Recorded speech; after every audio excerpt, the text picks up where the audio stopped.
Good morning students. आज अपन 11th की physics का चैप्टर नंबर जो सेकंड है वो स्टार्ट करने जा रहे हैं। फर्स्ट चैप्टर जो है वो आपको मैं बाद में पढ़ाऊंगा, आप सेल्फ भी पढ़ सकते हैं। वो केवल बेटा बेसिक है, सिर्फ सेल्फ नॉलेज के लिए, ठीक है। उसको आप खुद भी पढ़ सकते हैं, नहीं तो मैं आपको जब भी लाइव क्लासेस होंगी तब आप उसको पढ़ा दूंगा मैं आपको, ठीक है ना बेटा।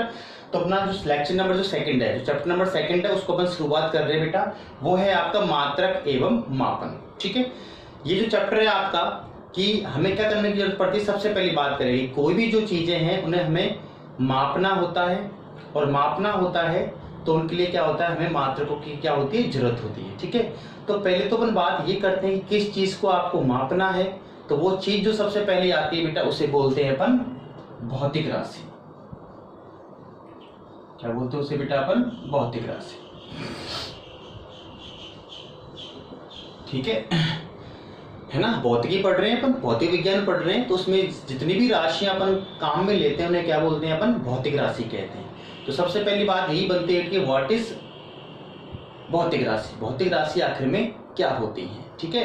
तो आप बताओगे बेटा कि ऐसी राशियां जिन्हें मापा जा सके या तोला जा सके। ऐसी राशियां जिन्हें मापा जा सके या तोला जा सके उन्हें क्या कहते हैं बेटा? अपन भौतिक राशि कहते हैं। जैसे फॉर एग्जाम्पल मैं बात करूं बेटा द्रव्यमान की, है ना। द्रव्यमान को आप माप सकते हैं बेटा। मैं बात करूं बेटा समय की, ठीक है। समय की बात करूं मैं, समय को भी आप क्या कर सकते हैं? माप कर सकते हैं। घंटे भर है, 1 घंटा है, 2 घंटा है, 3 घंटा है, 1 मिनट है, 2 मिनट है, सही है। मैं बात करूं बेटा दूरी की, क्या आप 2 मीटर चल के गए, 4 मीटर चल के गए, ठीक है। तो ये जो राशि मैं आपको बता रहा हूं, द्रव्यमान, लंबाई, समय और भी बहुत सारी होंगी, बट अपन फिलहाल इतनी सी बात कर रहे हैं, इसलिए मैं आपको बता रहा हूँ ये राशि कैसी बेटा? आपकी भौतिक राशि है, ठीक है, जिन्हें अपन क्या सके, माप सके या तोल सके, ठीक है। तो समझ में आ गई बेटा भौतिक राशि क्या होती है बेटा? वह राशियां जिन्हें तोला जा सके या मापा जा सके उन्हें क्या कहते हैं बेटा? आपकी भौतिक राशि कहते हैं। ये जो भौतिक राशि होती है बेटा वो 2 प्रकार की होती है। ये भौतिक राशि कितने प्रकार की होती है बेटा? 2 प्रकार की होती है। एक तो होती है बेटा ये मूल राशियां, और दूसरी होती है बेटा व्युत्पन्न राशियां, ठीक है। एक तो होती है मूल राशियां और दूसरी होती है बेटा व्युत्पन्न राशियां, ठीक है। मूल राशि किसे कहते हैं? तो हम कहेंगे बेटा ऐसी भौतिक राशियां जो अन्य किसी राशियों पर डिपेंड नहीं करती हैं, मतलब वो अपने आप में एक ही होती हैं और वो अपने आप पे ही डिपेंड करती हैं, किन्हीं दूसरी चीजों पर वो डिपेंड नहीं करती हैं। उन्हें क्या बोलते हैं बेटा? मूल राशि। जैसे मैं एग्जांपल में कहना चाहूं द्रव्यमान बेटा बिल्कुल अकेला है। मैं बात करना चाहूं बेटा लंबाई, बिल्कुल अकेली है बेटा। मैं बात करना चाहूं समय, बिल्कुल क्या है बेटा? अकेला है। द्रव्यमान अकेला है, लंबाई अकेला है, समय अकेला है। तो ये राशियां क्या कहलाती हैं बेटा? आपकी मूल राशियां कहलाती हैं। जबकि व्युत्पन्न राशियों की बात करें बेटा अपन, तो वे राशियां, वे भौतिक राशियां जो पूर्णतः किस पर निर्भर करती हैं बेटा? मूल राशियों पर। जो मूल राशियों पर निर्भर करती हैं उन्हें क्या कहते हैं बेटा? व्युत्पन्न राशियां कहते हैं। जैसे एग्जांपल में आप समझना चाहो तो बेटा बल। अब आपने 9th क्लास में बल पढ़ा है बेटा। बल का आपने सूत्र पढ़ा होगा बेटा F बराबर में ma। पढ़ा है कि नहीं पढ़ा है सब लोगों ने, है ना। अब थोड़ी सी बेटा 9th और 10th हल्का सा काम आएगा, नहीं तो नहीं आप अगर याद हो तो सीखना पड़ेगा बेटा आपको। जैसे बल का सूत्र क्या पढ़ा है बेटा? F बराबर में ma। तो बेटा m को तो क्या कहते हैं बेटा अपन? द्रव्यमान। और a को क्या कहते हैं बेटा अपन? त्वरण। क्या कहते हैं बेटा? त्वरण कहते हैं। और त्वरण क्या होता है बेटा? वेग बटा समय। वेग में परिवर्तन की दर क्या होता है बेटा? त्वरण। तो देखो यहाँ पे क्या आ गया बेटा? समय भी आ गया। अब देखो इसमें द्रव्यमान भी आ गया और समय भी आ गया और वेग भी है, तो इसमें बहुत सारी क्या आ गई? मूल राशियां आ गई। तो इन्हें क्या बोल देंगे बेटा? व्युत्पन्न राशि। मतलब बल कैसी राशि है? मूल राशि है या व्युत्पन्न राशि है? तो आप कहोगे सर व्युत्पन्न राशि है, मूल राशि नहीं है। ऐसे ही और कहना चाहें बेटा अपन कार्य, ठीक है, कार्य का फॉर्मूला आपने 10वीं क्लास में पढ़ा होगा, बल इंटू विस्थापन। क्या पढ़ा होगा बेटा? कार्य का फॉर्मूला बल इंटू विस्थापन। तो बल के अंदर वही द्रव्यमान आएगा, समय आएगा, और विस्थापन क्या है बेटा? दूरी है, तो क्या आएगी? लंबाई आएगी बेटा।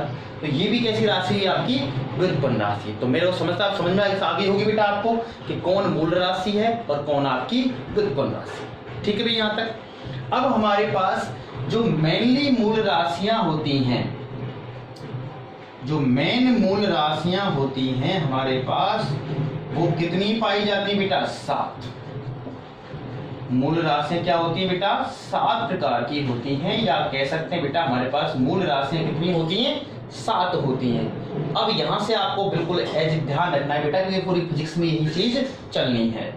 सबसे पहली बात तो जो फर्स्ट नंबर पे आएगी बेटा वो आएगा आपका द्रव्यमान। जो फर्स्ट मूल राशि वो क्या आएगी बेटा? द्रव्यमान। सेकंड क्या आएगा बेटा? लंबाई। तीसरा क्या आएगा बेटा? समय। चौथा क्या आएगा बेटा आपका? ताप। नेक्स्ट क्या आएगा बेटा आपका? विद्युत धारा। हाँ दिख रहा है बेटा यहाँ तक? एक बार चेक कर लें, एक बार यहाँ दिख रहा है बेटा। इसके बाद आएगा बेटा आपके पास पदार्थ की मात्रा, और एक आएगा बेटा आपका, इसको कहते हैं अपन प्रदीपन तीव्रता। ये 7 होती है बेटा, इन्हीं पर पूरी फिजिक्स चलेगी आपकी। सब लोग याद करेंगे। पहला कौन सा होता है बेटा? द्रव्यमान। दूसरा क्या होता है? लंबाई। तीसरा क्या होता है बेटा? समय। चौथा क्या होता है बेटा आपका? ताप। पांचवा क्या होता है बेटा आपका? विद्युत धारा। छठा कौन सा होता है बेटा? पदार्थ की मात्रा। और सातवां होता है बेटा प्रदीपन तीव्रता। द्रव्यमान को बेटा अपन जो सिंबल होगा, अपन जिसकी मात्रा की बात करेंगे बेटा, तो द्रव्यमान को किस में नापते हैं बेटा? अपन ध्यान रखना, किलोग्राम में। किसमें नापते हैं बेटा? किलोग्राम में। क्या लिखते हैं इसको? केजी लिखते हैं सिंबल को, है ना, किलोग्राम में। लंबाई किसमें आती है बेटा? मीटर में, है ना। समय किसमें नापते हैं बेटा? सेकंड में। ताप किसमें आता है बेटा? केल्विन। विद्युत धारा किसमें होती है बेटा? एम्पियर, है ना। पदार्थ की मात्रा ये आती है बेटा आपकी मोल। नाम सुना होगा आपने, मोल, ठीक है। और प्रदीपन जो तीव्रता होती है बेटा ये होती है आपकी कैंडेला, सीडी। नाम लिख दूं यहाँ पे। ये तो होता है बेटा आपका किलोग्राम,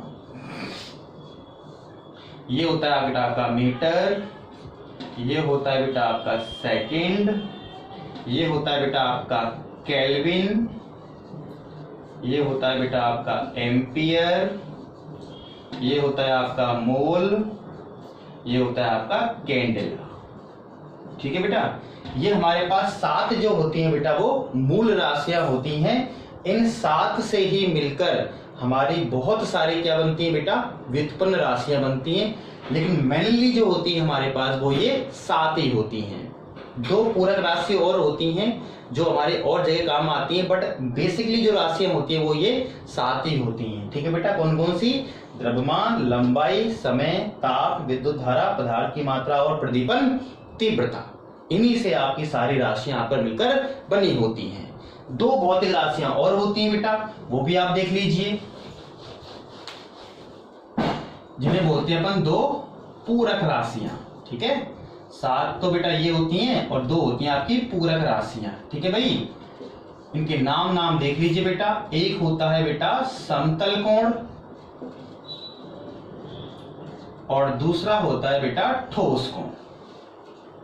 एक होता है बेटा समतल कोण और दूसरा होता है बेटा ठोस कोण।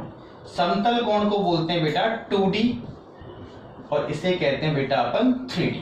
अभी मैं बात कर लेता हूं। एक तो समतल कोण होता है, इसको बोलते हैं 2 डायमेंशनल कोण, और ठोस कोण इसे बोलते हैं 3D कोण, या इसे एक नाम और कहते हैं बेटा अपन, क्या कहते हैं बेटा? घन कोण। क्या कहते हैं इसे अपन? घन कोण। ये 2 आपकी होती हैं पूरक राशियां, समतल कोण और घन कोण। थोड़ा समझने की कोशिश करते हैं बेटा कि क्या समतल होती है और क्या ठोस होती है।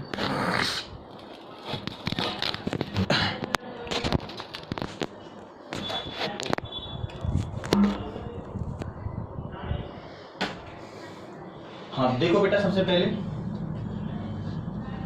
समतल कोण जो होता है वो बनता है आपका 2D के अंदर।